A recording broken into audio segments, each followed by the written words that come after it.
안녕하세요, 뉴스반장입니다.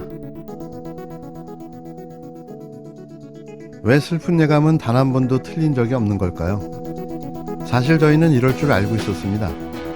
그럼에도 불구하고 국민의 48.46%가 그를 선택해줬는데요. 당선된 지 불과 2주, 대한민국은 한 번도 경험해보지 못한 신세계를 경험하고 있습니다.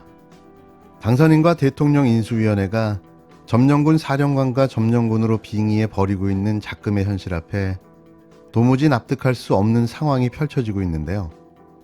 이들의 눈엔 국가도 국민도 보이지 않나 봅니다. 대선 기간 남발했던 공약들을 연이어 폐기하며 내가 언제 그랬냐는 듯 오리발을 내밀고 있는데요. 일하라고 뽑아놨더니 공간이 정신을 지배한다는 직무실 탓을 해대며 사무실을 옮기겠다는 대국민 생쇼를 보여주고 있습니다. 공부를 못하는 학생이 필기도구 탓을 하고 농사를 못 짓는 농부는 농기구 탓을 하는데요. 대통령 노릇도 제대로 시작하지 않은 대통령 당선자가 직무실 탓을 하며 일 잘할 수 있게 1조 원을 들여 새로운 직무실을 만들어 달라고 땡깡을 부리고 있습니다. 답답합니다. 이런 자를 이 중요한 시기에 국가 지도자로 뽑아놓다니 말이죠. 제일 중요하다는 당선 후 2주일이 이렇게 흘러가 버렸습니다. 대체 뭐가 중요한가 싶은데요. 앞으로 벌어질 5년이 불보듯 뻔합니다.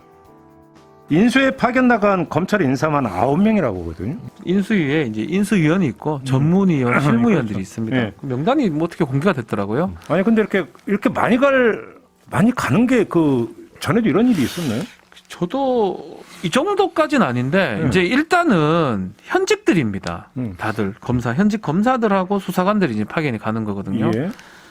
조금 많은 것 같아요. 맞아요. 네, 그러니까 조금 많은 것 같아요. 일단은 지금 보면은 정무행정사법분과 전문위원으로 간 뭐 2분 이런 정도는 그냥 일반적인 것 같아요. 보통 뭐 그 정도 당에 가고 윤석열 당선인이 예전에 검찰총장 후보 시절에 청문회 준비를 해줬던 이제 좀 검찰 내에서도 윤 당선인과 좀 잘 맞고 서로 이렇게 뭐라고 해야 될까요? 이렇게 소통이 잘 되는 이런 실무적인 일을 할 분들도 많이 간 것 같아요. 좀 그러니까 이제 검사가 아니면서 네, 실무적으로 이제 그 검찰총장을 보좌했던 사람들도 그렇죠. 수사관 5분, 실무관 1분 이런 분들이 임수위에 파견이 된 것 같은데 중요한 건 역할 아니겠습니까? 아마 지금 이제 사람들이 보도가 됐기 때문에 박기동 원주지청장하고 전무권 안산지청 차장검사 또 이동균 부장검사 제가 다 아는 분들이에요. 공교롭게도 몇몇은 어떤 분들이요?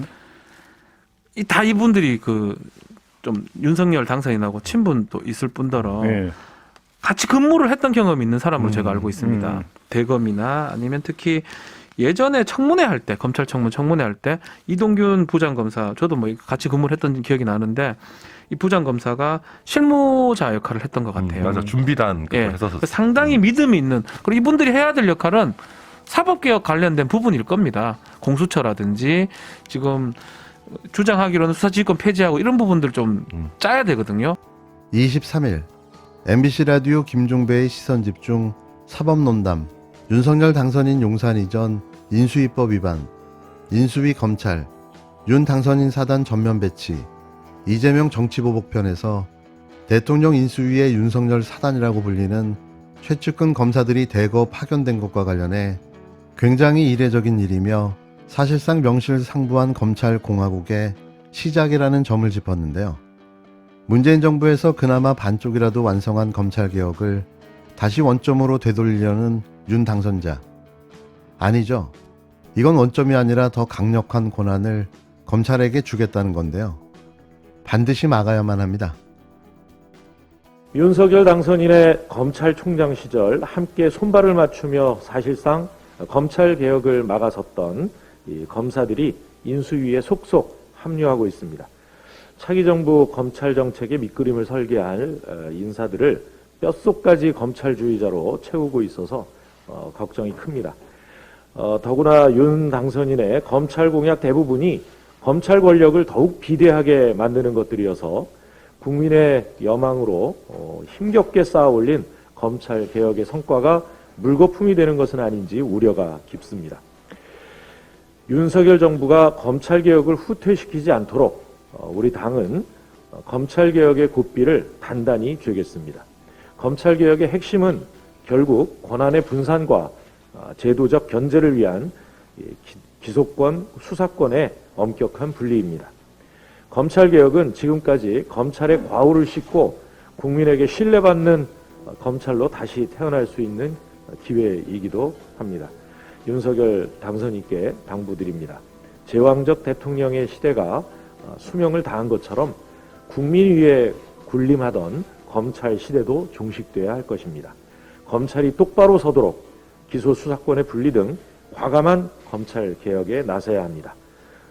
저희 민주당은 새 정부 출범 이전까지 검찰 개혁을 완수하는 데 총력을 기울이겠습니다. 윤호중 민주당 공동비상대책위원장이 윤석열 당선자 인수위가 검찰개혁 후퇴 정책을 설계할 가능성이 크다고 강한 우려를 드러냈습니다. 윤호중 비대위원장은 23일 비대위 회의에서 윤석열 당선인의 검찰청장 시절 함께 손발을 맞추며 사실상 검찰개혁을 막았었던 검사들이 인수위에 속속 합류하고 있다며 차기 정부 검찰 정책의 밑그림을 설계할 인사들을 뼛속까지 검찰주의자로 채우고 있어 걱정이 크다고 우려했는데요. 윤호중 위원장은 윤 당선인의 검찰 공약 대부분이 검찰 권력을 더욱 비대하게 만드는 것이라 국민 여망으로 힘겹게 쌓아올린 검찰개혁 성과가 물거품이 되는 것이 아닌지 우려가 깊다라며 윤석열 정부가 검찰개혁을 후퇴시키지 않도록 우리 당은 검찰개혁의 고삐를 단단히 쥐겠다고 밝혔습니다.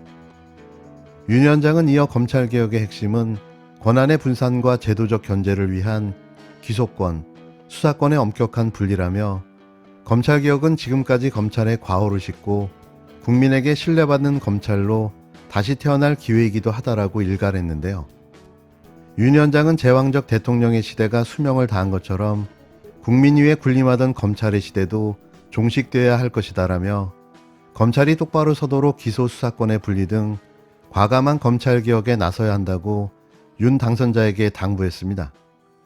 또 저희 민주당은 새 정부 출범 이전 검찰개혁을 완수하는데 총력을 기울이겠다고 다짐했는데요. 한편 윤호중 위원장은 윤석열 당선자의 2차 추경 공식화를 두고는 환영의 뜻을 나타내기도 했습니다. 윤 위원장은 청와대 이전에만 급급하던 윤석열 당선인이 2차 추경 편성을 공식화해 늦었지만 환영한다며 코로나 피해 극복부터 챙기겠다고 했던 약속을 2주 동안 방치했던 점은 대단히 유감스럽지만 늦게나마 우리 당의 2차 추경 제안을 수용한 것은 다행이라고 밝혔는데요. 더 이상 미적거릴 수가 없습니다. 앞으로 50여일 남은 기간 검찰 개혁안을 마무리 짓지 못한다면 앞으로 5년, 아니 그 이후로도 검찰에게 지배당하며 살 수밖에 없을 텐데요. 제발 민주당은 말뿐인 공허한 개혁이 아닌 행동으로 보여주는 진정한 개혁을 보여주시기 바랍니다. 다시 말씀드립니다. 이게 마지막입니다. 더 이상 기회는 없습니다. 수사지휘권이 필요하다는 입장은 여전하고요. 검찰의 공정성 담보, 정치적 중립성을 어떻게 담보할 것인가 하는 것이 사실은 더 중요합니다. 바꾸려 하면 대통령령이기 때문에 얼마든지 쉽게 바꿀 수 있을 것입니다.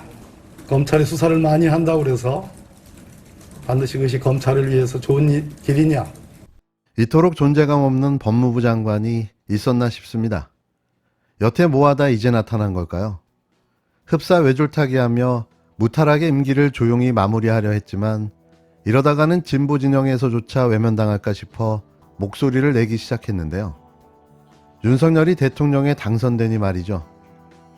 이건 일종의 알리바이를 만들려는 꼼수가 아닐까 싶은데요. 이렇게 무능하고 무기력한 법무부 장관은 저희의 기억 속에서 사라졌으면 좋겠습니다. 윤석열 당선인의 검찰 관련 공약을 놓고 마치 짜고 치는 고스톱처럼 뒷북을 쳐대며 박범계 법무부 장관과 김호수 검찰청장이 대립각을 세우고 있습니다. 대검찰청은 최근 법무부 장관 수사지휘권 폐지, 검찰 직접 수사 확대와 예산 편성권 독립 등 윤 당선인의 공약에 동의하는 입장을 법무부에 전달했습니다. 정말 어처구니 없는 일인 거죠. 김호수 검찰청장이 윤석열 당선자의 공약을 지지하고 나선 건데요. 역시 한 번 검찰은 영원한 검찰일 뿐인 거죠. 당선인 측의 사퇴 압박에 본연의 임무를 다하겠다며 임기완주 의사를 비친 김호수 청장이 윤당선인과 검찰 공약 코드를 맞추기로 조직 보호에 나선 것이 아니냐는 해석도 나오는데요. 법무부가 대검의 의견을 어떻게 조율해 인수위에 보고할지가 관심입니다. 하지만 인수위는 법무부가 대검 의견을 취합해 보고하면 대검 의견이 왜곡될 우려가 있다며 따로 보고받기로 했다고 밝혔는데요. 박범계 장관은 이리 치이고 저리 치이고 말년이 그리 좋아 보이지는 않습니다. 이게 다 자신이 쌓은 업보 탓인 거죠.